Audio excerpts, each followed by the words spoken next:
just welded this spacer right here so that it would be. Thank you, Cooper.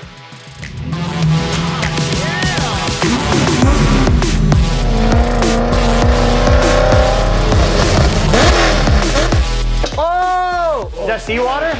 Look at this, dude. This is the most disgusting car I've ever touched.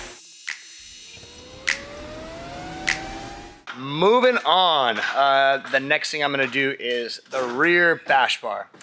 Now, we're required to have a steel bumper, but the chassis being aluminum, so you can't like weld nuts to it, or a flange, like you can't tap something that's thick and weld it onto the box tube. It's aluminum. So this is basically a floating nut plate. And you see it has that slit in there. A nice flat surface, which is another reason why this is cool, because it ties in the bash bar to this part of the chassis, which is why this went onto this plane instead of just being up here. This slides in and will be riveted through, just like we have over here, because these holes line up. So those are the 4 holes that will go all the way through for these bolts. And then these are the 3/16 rivet holes that this will line up to. And of course, this is the same. What's even cooler is these 3D printed drill guides that Chris made me. They line up on this bottom surface. It still has these nubs, so Chris was able to line this up and make this 3D printed drill guide. So these will be the 4 actual holes where the bash bar goes through and mounts. And then these are the rivet plates that will hold that in. These are the bash bar plates that will go right over this. 1, 2, 3, 4. And then we'll be able to build the bash bar off of that. And then the bash bar is also gonna be replacing this, because this is just a temporary piece of conduit to hold this floppy thing up. So bash bar, then that. But yeah, let me show you how it's done. Drill guide, small drill bit. Hold the drill guide, square. Very nice. And I'll drill these suckers out for the 10 mil.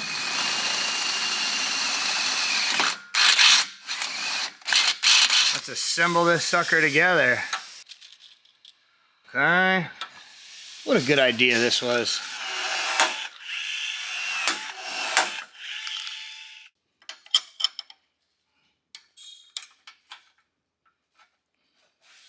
We are tacking a bash bar, bent a bash bar last night. I'll quickly run over how I do this. That's the car. That's where I want my start of bend to be based off my bend template. That very easily turns into this. Boom, boom. Keeping it simple on this car because this car is not gonna be like immediately riding the wall. So I'm just gonna do a simple bash bar and then we'll see how it goes. Alec is having me set the height of the car so he can comfortably rest it on his knees. What you got? Down? I think we're, Have our digital level that I zeroed to the tunnel. We're gonna square it on this plate, TIG tack it, and then I'll show you the next thing we're gonna do, which is building the support for this.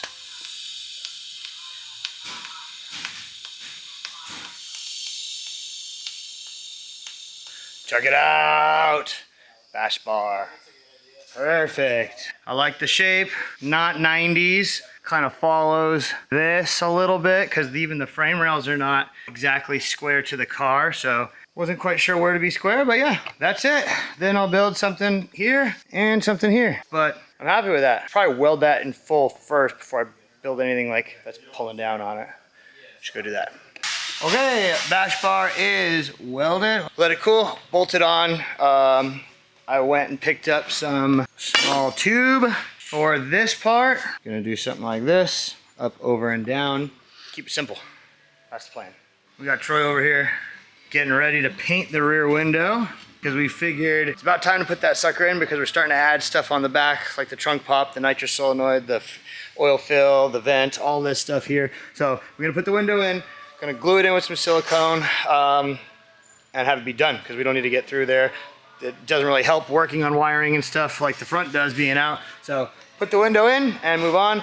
Alec is working on running the rugged radio's antenna, the coax cable through here. He's gonna have to drill a hole right there, go through the chassis and run it over to where the radio is gonna be mounted up in the front. So he's gonna work on that so we can just mount the roof and be completely done with the roof, put the hatch back on, be completely done with the hatch. That would be good. Because yeah, taking that hatch on and off and getting it adjusted is a nightmare. problem. Heat, heat. Probably don't even need heat, but why not? Makes it easier. Okay, here we go.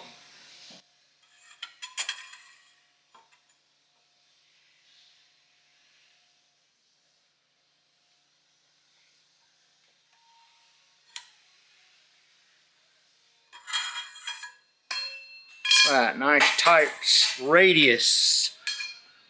Bash bar update. Piece bent. Tack to tube. Tabs made. Tack some 5mm nuts on there. Then these are gonna go under here. And then I'll drill from the top. And this will be pretty much done. And then I can ditch this tube here. Don't love it. I kind of got away from this style traditionally because we've been using like carbon to do all this so it flexes, but just don't have the time for that. This is the way to do it to keep the project moving. Alec over here messing with coaxes still. Looking pretty good though. Think it looks all right. Yeah. Tabs have been tacked.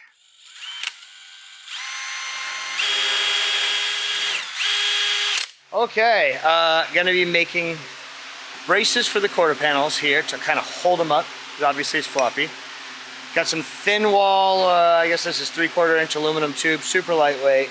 I'm gonna clean it up, I'm gonna smash the ends, I'm gonna drill some holes in it, I'm gonna make it look cool, but this weighs nothing, it costs nothing, super easy to make, and like disposable. So if you do bend them, break them, whatever, they're throwaway, there's not a lot of fab time in them. Hopefully not, but I am gonna drill some cool holes in it. But yeah, this is the plan.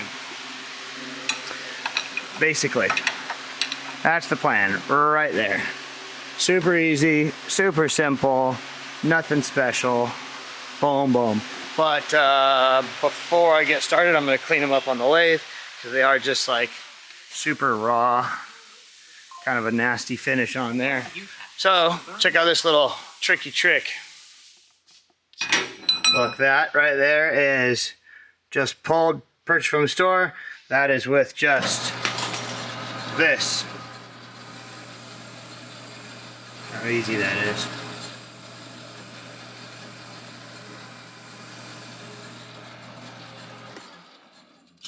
Literally, it looks 50 times better. I'm gonna show you guys how to build these super simple body braces. Cheap, lightweight, easy. I'm gonna measure a certain amount on each end, mark it, and literally crush it in the freaking vise in the soft jaws right there. Couldn't be any easier. Full inch is probably too much. Probably 3/4 of an inch. Yeah, because I'm only gonna be doing 6mm hardware in there, so I'm gonna mark all these at 3/4.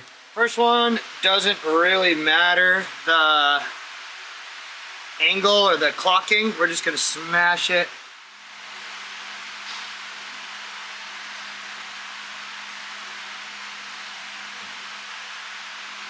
Real easy.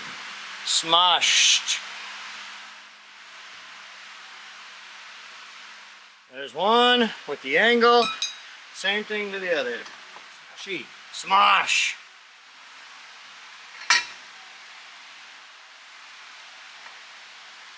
New strategy for drilling. The other one was too sketchy. Look at this now.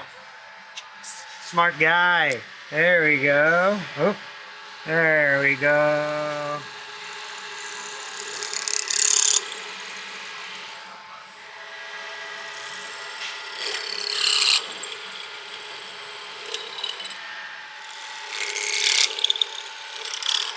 About 1,000,000 more of these to do.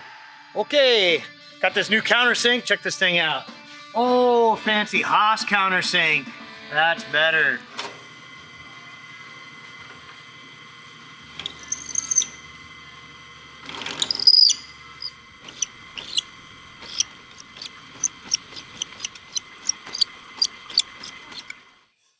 You know, we got distracted, dude. We had to clean.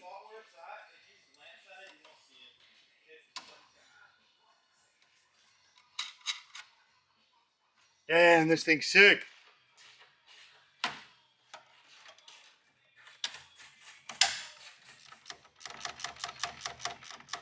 Wow, that is beefy.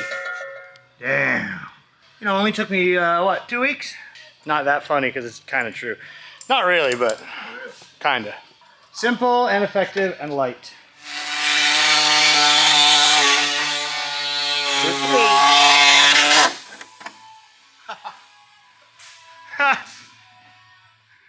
was in a weird, crazy position. Now it's making fun of me. But This guy's big position guy, dude.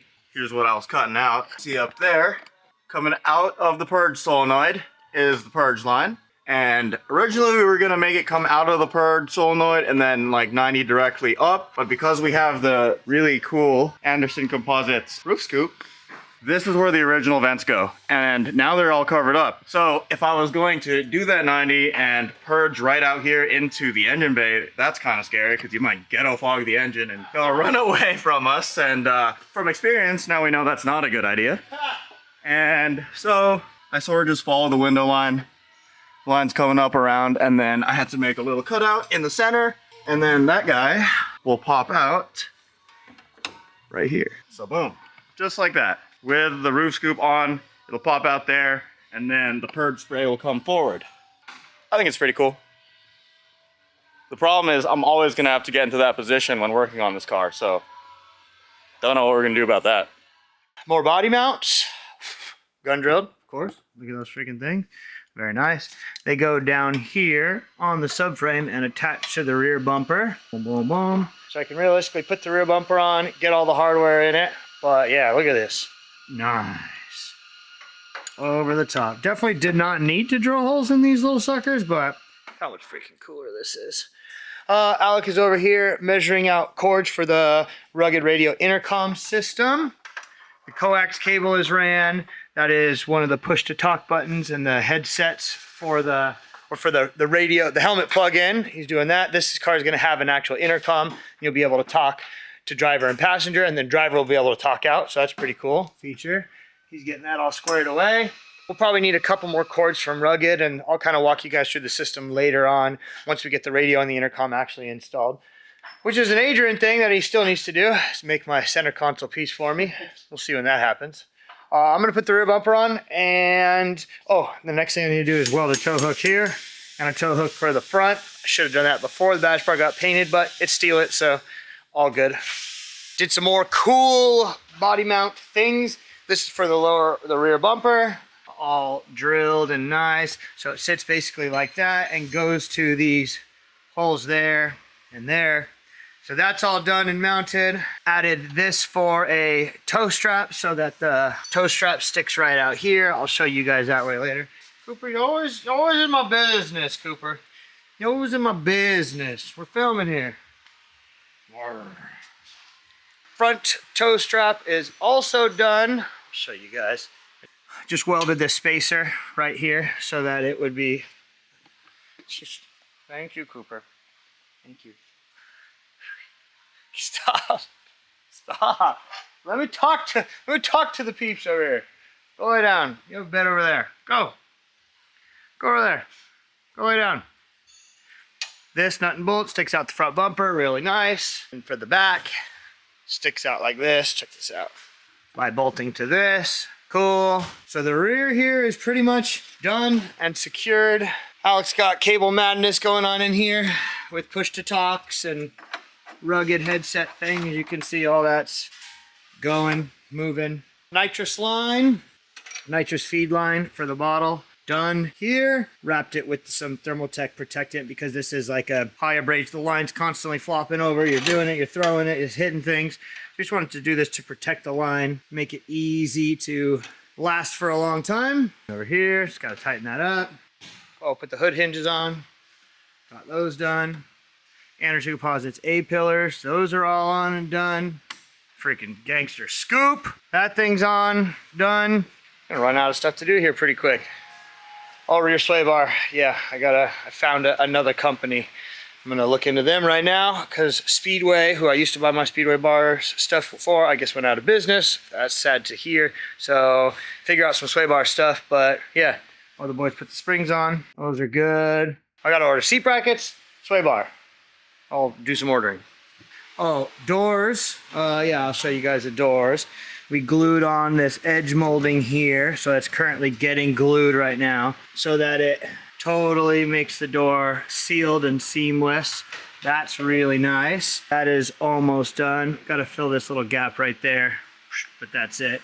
But yeah, I like having the edge molding at the top. Makes it nice for putting your hand and climbing in and out of the car. But yeah, let me see what else we're gonna do, and I'll get back.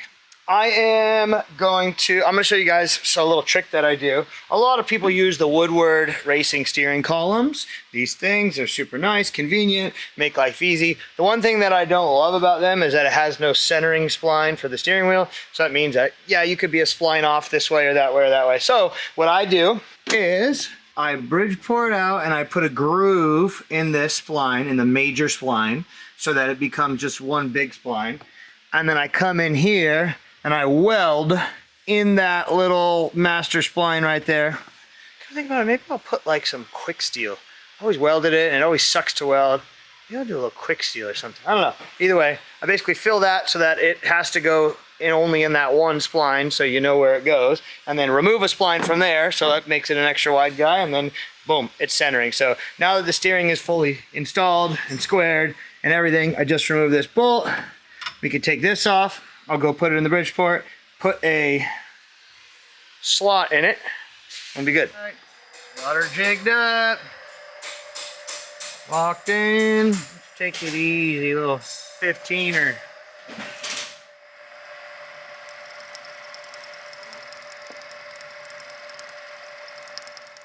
Look at that, nice little slot. Check it out. Boom, that little piece welded. I filed it. Nothing special, just a little weld to connect the master splines right there. Filed smooth, beveled. Now look. Got the bevel there. When you have it lined up, goes right on. But when it's tried to be a spline off, it'll never go on. Boom, right back into its spot. Right on. Done with this to every single one of my cars. Works good. Woodward, if you already make this product like this, I feel like an idiot. If not, check it out. It would help a lot. Cookies.